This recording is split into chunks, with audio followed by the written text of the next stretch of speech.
Señores, bienvenidos a Contexto, su programa de lunes a viernes. Ya nos estamos acostumbrando, ¿verdad?, a este horario.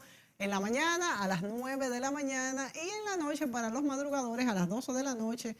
Una buena hora para cerrar el día con estos temas que casi siempre son de profundidad. Julio, ¿cómo estás? ¿Cómo estás? Muy bien. Bueno, esta noche o de día, según esté viendo usted este programa, tenemos un tema económico. Vamos a hacer un recuento de cómo se ha comportado la economía nacional durante los últimos 10 años, vamos a decir, para dar un margen amplio, y qué está pasando en esta coyuntura en este año 2017. Ya vemos que está aprobado el presupuesto 2018 y hemos visto que hasta ahora tenemos un crecimiento de un 4% del Producto Interno Bruto. Pero Julio, tú que eres un gran conocedor de lo que es la economía, no solamente dominicana, sino pues internacional, del concepto económico, quisiéramos que tú nos hicieras pues un resumen de qué ha pasado en la economía dominicana en los últimos 10 años, vamos a decir. Sí, la economía dominicana, yo creo que para poder entender el rumbo que lleva actualmente, hay que remontarse al año 2004. En realidad, un poco más de 10 años, son 13, Sí. 13 años.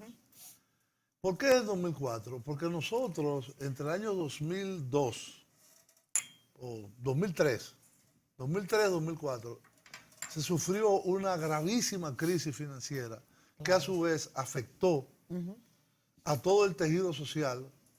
Se llevó 1,5 millones de personas a la pobreza, Sí, que no estaban en pobreza. Y el retroceso que hubo en términos sociales, en términos económicos, en términos fiscales, fue enorme.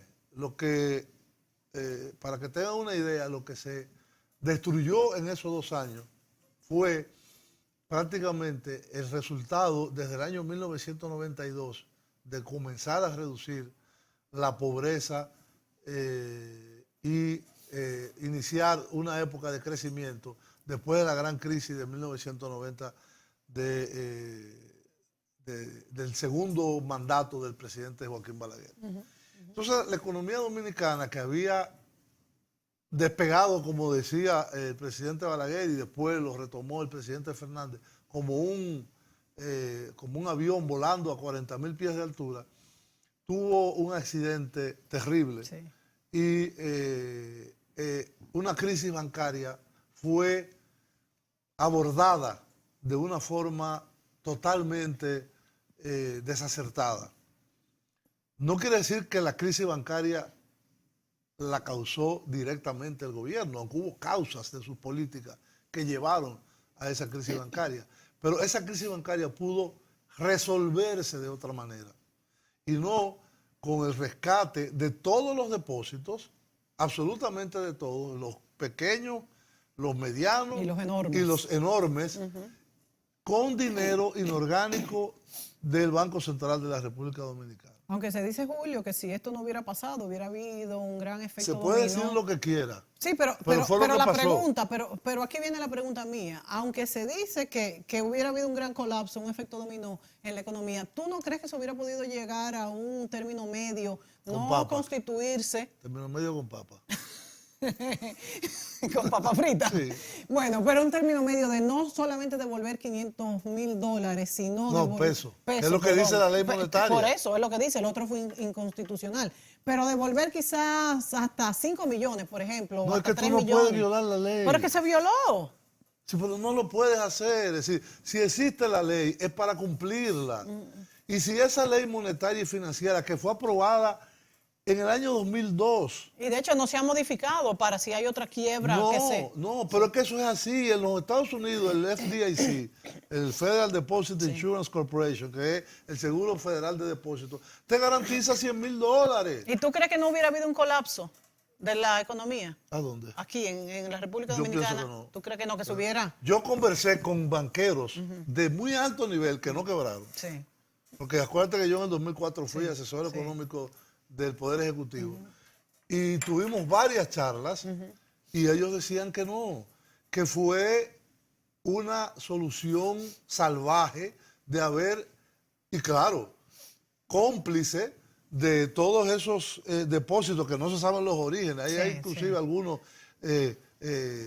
como algunos que tienen programas de televisión, de 10 millones de dólares, de 20 millones de dólares. Bueno, yo creo que indudablemente Entonces, esos en grandes entidades fuera del capitales, país. sí, offshore, o sea, se pagó incluso los offshore. Esas grandes fortunas que estaban depositadas en esos bancos, tanto nacionales como internacionales, los offshore me refiero, fueron quizás los que hicieron que se pagaran toda la cantidad de los depósitos, porque No, pero aquí habían depósitos de 500 millones. Por eso. Y que es se verdad, pagaron en y que se completo pagaron, también, y que se en pagaron. efectivo. Entonces, el Banco Central, porque si tú me dices, no, el gobierno asume, como algunas personas dicen ahora, y le daba un bono, ya sea del Banco Central o del gobierno, respaldado por el gobierno, bueno, eso no hubiera sido tan lesivo y tan oneroso.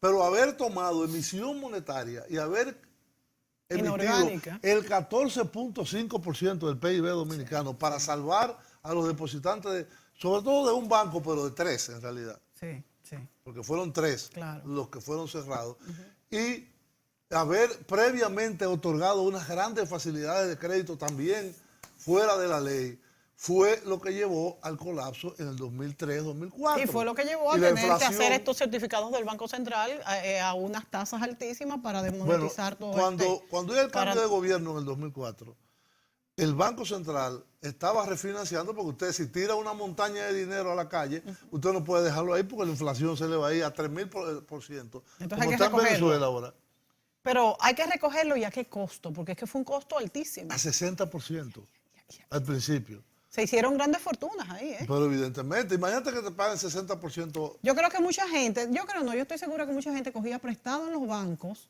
para ponerlo al 60%, porque uno lo cogía a como Bueno, los bancos al no 20%, tenían mucho deseo de prestar, pero prestaban. pero prestaban. Pero en realidad yo creo que para poder evaluar hoy a la República Dominicana hay que remontarse en términos económicos y de política social, hay que remontarse a ese gran hecatombe. salto hacia atrás, ese hecatombe hecatombe.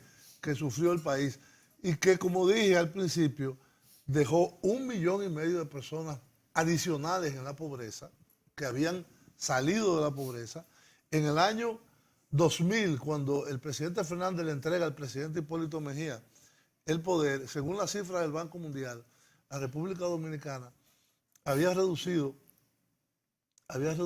la pobreza total, extrema y pobreza moderada a un 30%. ¿En qué año? 2000. 2000. 30% de la población. Entonces, Y ¿cuándo se recupera?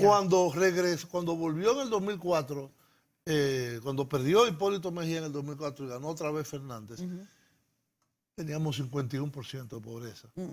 Es decir, más de la mitad. Wow. Entonces, además de eso, dejó el fardo del pecado original de haber hecho ese salvamento bancario con dinero inorgánico emitido, que todavía pesa. ¿Por qué? Porque hay que seguirlo refinanciando. Sí, todavía pesa.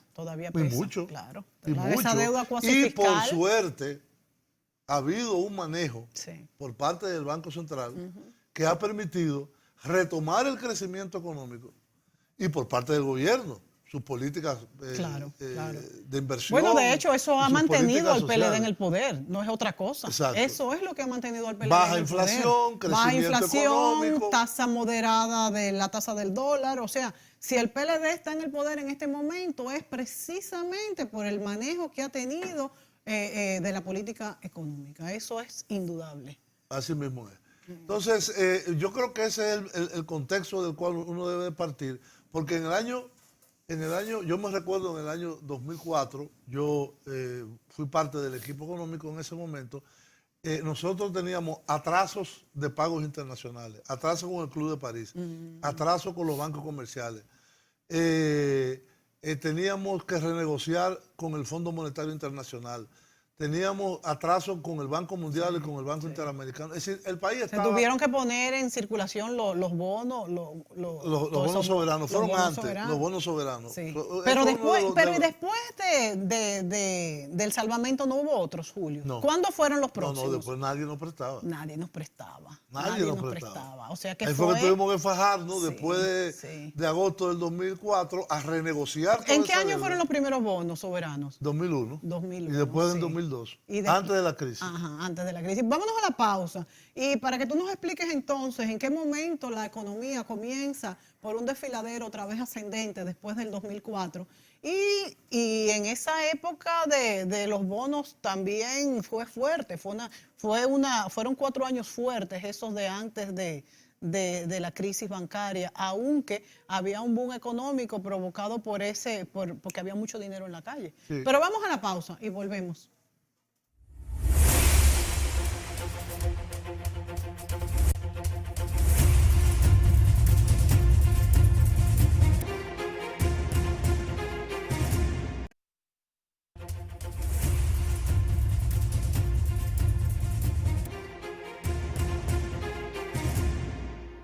Bueno, y poniendo en contexto la economía nacional, vamos a pedirle a nuestro director que nos pase un pequeño video de economía dominicana hecho por el Banco Central. Mundial. Pero fue del 2015, 2015. ¿verdad? Del 2015. Adelante. Las elecciones del 15 de mayo en República Dominicana serán cruciales para el devenir de la economía en ese país y un desafío para quienes salgan ganadores, dado que en las 2 últimas décadas, según cifras del Banco Mundial, República Dominicana se ha establecido como una de las economías de más rápido crecimiento en las Américas, con una tasa del Producto Interno Bruto real del 5,4% entre 1992 y 2014, llegando a situarse hasta ahora en un 7%. El reciente crecimiento se ha visto reflejado en la construcción, la industria manufacturera y el turismo, ubicándose este último sector como el principal generador de los ingresos en remesas, inversión extranjera y exportaciones de bienes, aunque la mayoría de los beneficios generados los acaparan empresas hoteleras por los bajos niveles de impuestos que pagan al Estado, dejando a las comunidades sin ninguna rentabilidad de esas ganancias. También el consumo privado ha sido elevado como resultado de una inflación baja, por debajo del 1% en promedio en el año 2015. Sin embargo, pese a su persistente crecimiento y estabilidad macroeconómica, la población no ha experimentado mejoras importantes en su bienestar. Y aunque fue el país con más crecimiento en América Latina y el Caribe durante 2014, según la CEPAL, las inequidades aún persisten. Aunque fuentes oficiales indican que las últimas cifras registran una tasa de desempleo de 5,97% en comparación de otros años, la empresa Gallú Dominicana realizó un sondeo de opinión pública en la que resalta un 46%, siendo una de las principales preocupaciones que embarga a esta población. En el año 2013, la pobreza general bajó de 41,2% a 35,8% y en el 2014 la pobreza extrema bajó de 10% a 7,9% en el mismo periodo, representando una reducción muy mínima, lo que equivale que 1 de cada 20 personas que trabaja vive en extrema pobreza y 1 de cada 5 es pobre. Este país ha adoptado medidas en los últimos años para ampliar la cobertura de las redes de seguridad social. Sin embargo, el sistema de salud se encuentra colapsado. Existen hospitales que carecen de instrumentos médicos necesarios. Situación similar sucede con la educación. Aunque la tasa de analfabetismo se ha reducido de un 14 a un 7% en los últimos 3 años, algunos colegios privados aumentan las escolaridades sin autorización del Ministerio de Educación y presentan déficit de profesores. Y en relación a la educación superior, su calidad ha decaído por la ausencia de programas educativos. El gran desafío de quien ocupe el liderazgo del país será comprometerse con cada una de las exigencias planteadas por los dominicanos, quienes piden mejorar el clima de inversión para promover el empleo y las prestaciones de servicios públicos para que lleguen a las personas que viven en...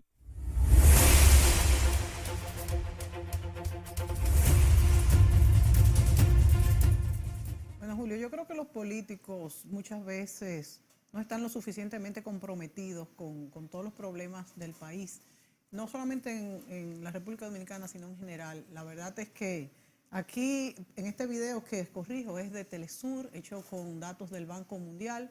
Se exhibe pues una realidad del 2015. Nuestro país continúa creciendo, es uno de los que más ha crecido en los últimos 10 años de la región, a pesar de El que más. El que más. A No pesar, uno de los demás, el que sí, más. el que más. A pesar de que la gente se queja de que el dinero no lo ve en los bolsillos, no es tan fácil, se está trabajando en educación, se está trabajando en salud. Es un poco más los logros en educación y en salud de los que exhibe este video, porque esto es de 2015. No decimos que está todo bien, claro que no está todo bien, pero los cambios no se hacen de hoy para mañana. Pero asimismo digo también que los políticos muchas veces se comprometen solo de palabra y no de acción, y muchas veces lo que quieren son llenar sus arcas y no trabajar mano a mano y codo a codo como se necesita. Pero indudablemente, si no estuviéramos creciendo, como lo dicen las cifras, estuviéramos pues mucho peor de los que estamos. Nuestro desempleo es menor ahora mismo, nuestros gastos nuestro gasto social es mucho mayor también, y el solo hecho de la seguridad social, que yo misma, tú también, Julio, nos hemos quejado de cómo está funcionando, por ejemplo, la ley de pensiones y demás. El solo hecho de que tengamos una seguridad social, que es una conquista relativamente reciente, es algo que la verdad es que tenemos que sentirnos satisfechos. Lo que tenemos es que no desmayar en que esto funcione como debe de funcionar y no como quizás quieran otros, ¿no? Sí, en el caso del crecimiento económico, indudablemente, según las cifras externas, no de aquí, porque entonces dicen, no, que aquí se manipula, que aquí se hace. Según las cifras de la CEPAL, la Comisión Económica para América Latina de Naciones Unidas, según las cifras del Banco Mundial, según las cifras del Banco Interamericano de Desarrollo, según las cifras del FMI, del Fondo Monetario Internacional, la economía en promedio de los últimos 10 años que más ha crecido en América Latina, seguida muy de cerca de Panamá, pero la República Dominicana encabeza ese sitial. Y en Sudamérica las subidas y las bajadas hacen que los promedios sean no más sean bajos buenos, también. Sí. La República Dominicana indudablemente es un país de mucho crecimiento, pero tiene un grave problema de distribución. Y ahí viene el problema que tú decías. Sí, como en una ocasión decía uno, ¿y lo mío dónde está? Es decir, mucho crecimiento, pero donde el salario es un desastre. Yo no lo veo. Los salarios son muy bajos en este país. Muy bajos. Porque es un modelo basado en salarios bajos, sí, en contracción salarial y en una presión a el salario en la República Dominicana de una mano de obra que es casi infinita al otro lado de la frontera y que pasa como le da la gana. Que ese es un problema del mercado laboral dominicano. Y ese es un problema sobre el que nadie está haciendo nada, el de la migración haitiana, que nos afecta no solamente en devalorizar, pero que afecta mucho el todo, mercado laboral. Claro. Sobre todo el bajo. Claro. Sobre todo el bajo. Es decir, sí. mano de obra agrícola, mano de obra en la construcción, mano de obra en el turismo, etc. Y ese nivel bajo en el salario, en los trabajos, diríamos, no cualificados, hace que los de más arriba también tengan salarios bajos. Cuando uno ve que aquí un profesional puede ganar 25,000 pesos y se considera un buen salario. Y calcúlele si echa gasolina en su propio carro o si tiene que coger carro público, peor, y que tiene que comer allá donde está. Donde trabaja. Ya se le fue el dinero. Yo no sé. Entonces, hay un problema de compatibilización del crecimiento real, porque la economía crece, y de la renta que produce, porque hay una renta, es decir, el crecimiento crea una renta, pero la renta no es etérea y se le va a todo por igual, no. Claro. La renta va a quien tiene la capacidad de quedarse con ella. Claro. Entonces hay un problema de distribución entre el trabajo y el capital de esa renta que produce el crecimiento económico. Y esa es una tarea pendiente. Ahora evidentemente, como tú decías, la seguridad social es un instrumento importante para equilibrar, para buscar una menor diferencia, para que los servicios más importantes estén al alcance de la población, fundamentalmente salud y pensiones. El sistema de pensiones es una estafa para mí, en mi opinión. Sí, es una estafa. Es una estafa.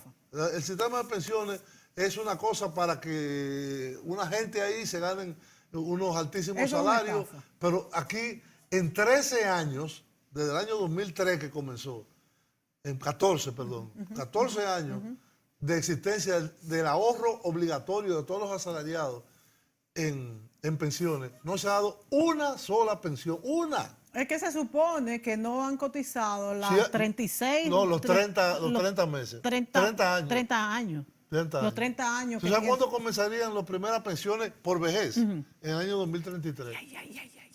Y además, todavía lo faltan... que recibirían, primero que para que uno cotice 30 años, ya ustedes saben cuándo debió, bueno, ya eso está claro, ¿verdad? Y lo que recibirían creo que es... Como un 22% de Señores, su salario.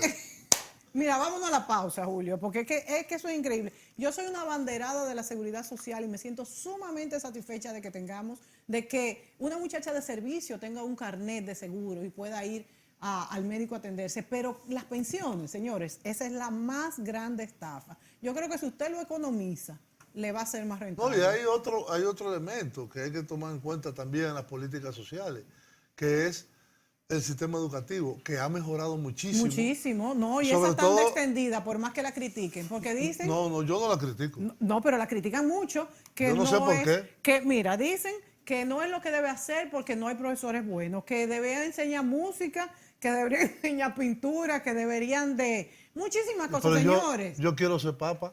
Exacto, señores. El hecho de que una madre dominicana pueda dejar su hijo o su hija hasta las 5 de la tarde. Hasta las 5 y llegue comido con la tarea hecha, señores, no seamos Pero hay un ambiciosos. aspecto, es decir, el programa de educación pública, que es la más importante, que es el 70-80% de la población, es un éxito y debería seguirse incrementando, claro, mejorándose, sí. tecnificándose. Y además gratis, señores. Y gratis. Ay, no, le dan uniforme, le dan comida, le dan todo. Bueno, incluso ahora con esto nuevo de que los de una provincia tienen un uniforme distinto a otra, cosa que yo encuentro que eso no es tan importante porque es gastar más dinero, pero hasta eso le da un sentido de pertenencia al muchacho. O sea, se está trabajando en eso. En nuestro país tenemos algo malo, o que somos apáticos o que lo criticamos todo. Entonces, yo creo que ninguna de las dos posiciones son las correctas. No, vamos a ser más analíticos. Pero hay un aspecto que yo quiero destacar aquí y que en el reportaje ese de Telesur lo ponía de relieve y que yo muchas veces lo he señalado. Nosotros tenemos una política educativa excelente para el sector público. Pero no hay una política educativa para un segmento de la población. Usted dirá, es la clase media. Media baja, media alta y alta. Pero son dominicanos iguales. Claro. Que es tener algún control con la educación privada. Señor, y tan cara que está, ¿eh? Primero los precios. Los precios son... más son... que cualquier universidad. Así es. Así es. Mandar un niño y no estoy a un maternal es más caro que la universidad a UNIBE. Ay. Eso es una cosa inaudita. Entonces, y otra cosa, antes teníamos, o sea, las clases medias tenían la defensa de estos colegios tradicionales, el Calazán, La Salle, el Apostolado, el Loyola, el Santo Domingo, que no eran tan caros como los colegios bilingües. Ya están carísimos también. Entonces, nos vamos a ir a la pausa, pero era algo, me recordaste algo que incluso te iba a tocar cuando estabas hablando tú de la iniquidad. Y es, señores, las clases medias. Yo soy una abanderada de las clases medias. Porque ese es el amortiguamiento de la sociedad. ¿Cómo va a vivir un país sin clase media? ¿Y cómo vamos a vivir la clase media, incluso la clase media alta en los países, con los colegios? Entonces, porque tú decías ahorita la iniquidad. ¿Cómo se resuelve? Impuestos. Y los impuestos los paga ¿quién? La clase media. Señores. No, debería pagar la clase alta. Pero la paga la clase media. Debería. Vámonos a la pausa, que los muchachos ya no están haciendo muchas señas. Volvemos.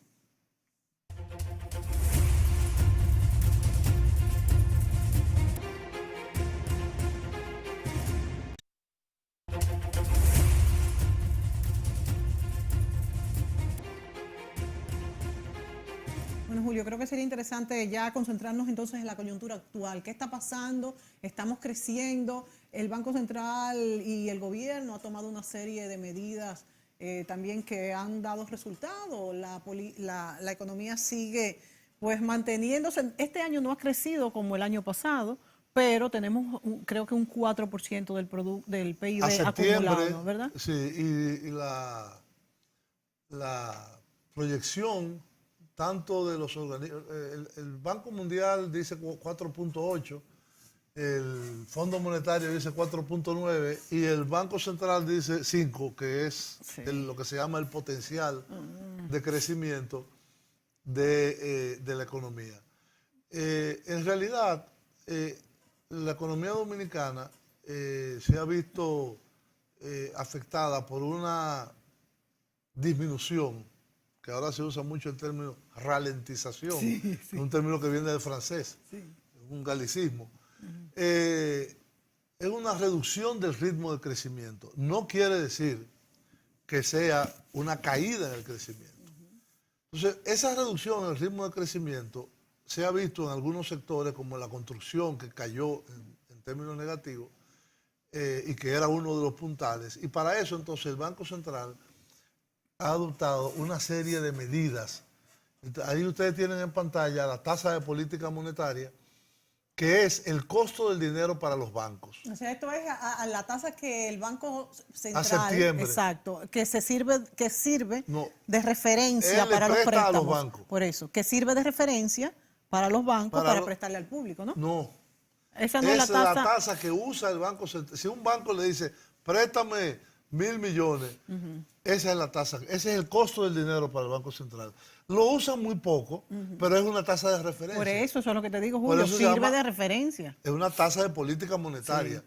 Entonces, tú ves, por ejemplo, que de 6.75 en enero del 2012 se fue bajando hasta julio del 2013 a 4.25, subió en septiembre a 2 puntos, le subieron de un tirón a 6.25, se mantuvo así hasta mayo del 2015, se bajó a 5% y ahora está en 5.25. Es lo mismo que hace el gobierno de los Estados Unidos. Cuando, lo que hacen todos los bancos centrales. Exacto. Y para controlar la oferta monetaria, expandir o reducir el uso de crédito, los bancos centrales envían una señal al mercado a través de su política de tasa de interés.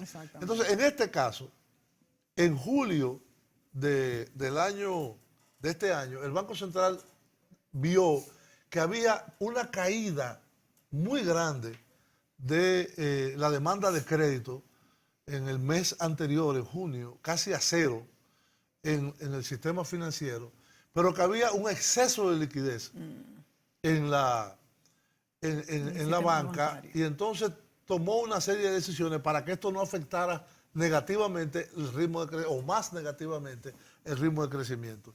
Y hizo una liberación de recursos del encaje de 22.000 y tantos millones, 22.200 millones de pesos, y se distribuyeron en diferentes sectores: consumo, construcción, comercio, vivienda, sector agropecuario también, de los cuales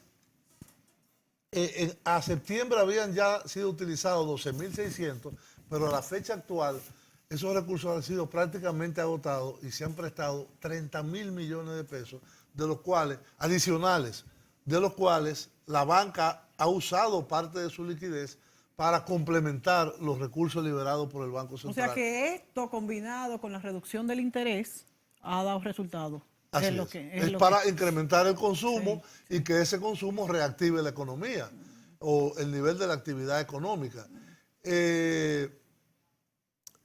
Como ustedes pueden ver, por ejemplo, la proyección para 2017 de los préstamos al sector privado, el incremento es de un 12%. El año pasado fue de 12.8%, el año 2015 de 12.1%. Es decir, que se mantendría en el entorno del 12%. Oye, pero en el 2014 fue alto, 15.1%. En el 2014 fue alto, fue un año de mucho crecimiento Sí, mucho también. crecimiento, sí.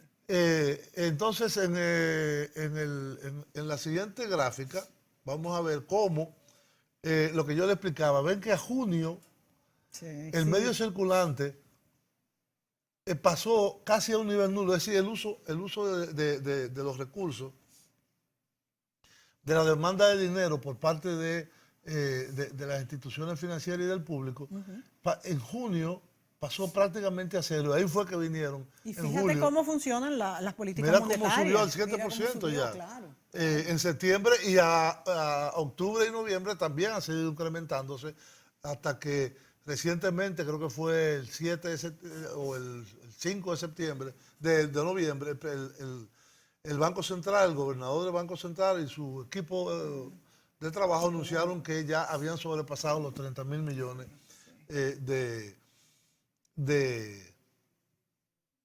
de incremento. Entonces, eso incide en lo que se llama el indicador mensual de actividad económica.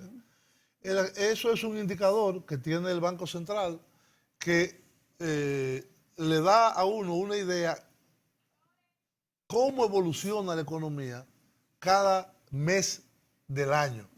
Y fíjense que abril estaba muy bajo. Sí. Y que con las medidas desde junio, julio y agosto ha seguido subiendo y está en un 5.1 en el mes de agosto. Fíjate la Y importancia. un crecimiento acumulado de enero a agosto del 4%, que es equivalente al crecimiento del PIB. Sí, sí, ¿Qué tú me decías? sí. Que es la importancia de las correctas medidas de política monetaria. Claro. Porque si no Claro. se hubiesen tomado, según esas gráficas, hubiera seguido bajando. Eso debe ir acompañado de políticas fiscales, Claro. que son las del gobierno, y la política de gasto, de impuestos del gobierno. Tenemos que trabajar en esa parte, que en esa parte el gobierno se ha descuidado porque No, el problema, no es, se el han problema es un hecho... problema fiscal. Es Sí, decir, pero el también de problema es- gastos. no, O sea, bueno, el gasto es parte. El gasto es un componente de de lo tu fiscal, limitación claro. o no. Si tú gastas más en salarios y en gasto corriente que en gasto de inversión. Pero en una economía moderna tiene que haber un gasto de inversión, un gasto corriente más elevado que el gasto de inversión. Exacto. Aquí Mira, tenemos, por este es ejemplo, importante. a enero-agosto, como el índice de actividad económica y la tasa de crecimiento interanual de cada sector. El ¿Y sector por qué agro, está negativo el de las minas y canteras? porque creo que Barrick cerró para mantenimiento Ok. un par de meses y eso afectó la producción. Además ellos regulan según la demanda del mercado. Eso, así como un año en un momento se sube al 33%, Sí, te sí. baja al... Eso no está en nuestras manos. No, Claro.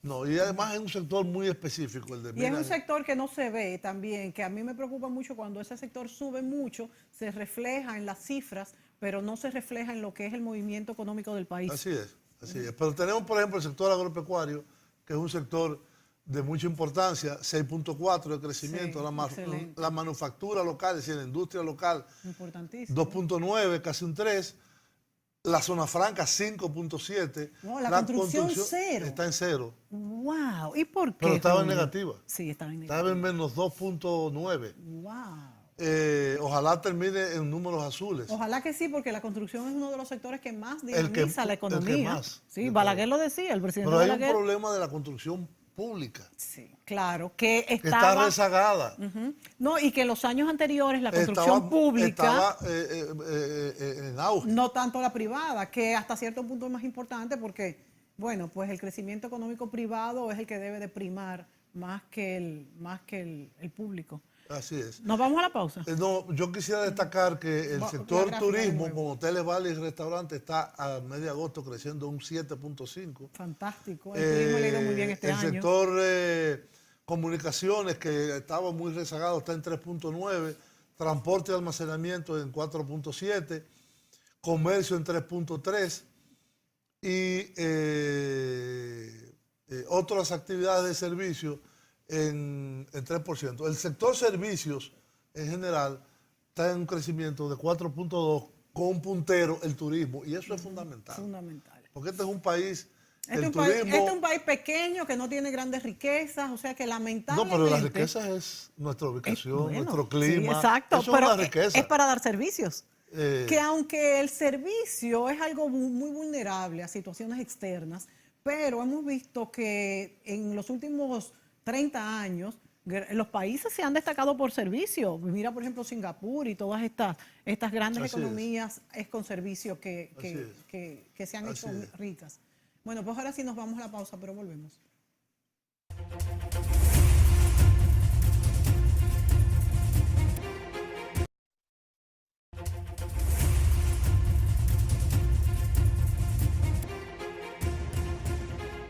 Muy bien, amigos, estamos de regreso. Esta situación que hemos descrito del nivel de crecimiento económico, que comparado con otros periodos, vamos a decir, se ha reducido el ritmo de crecimiento, donde hay un peso importante del sector construcción, de la caída del sector construcción, ha sido acompañada a la vez con una inflación que es algo muy importante, muy controlada, muy controlada.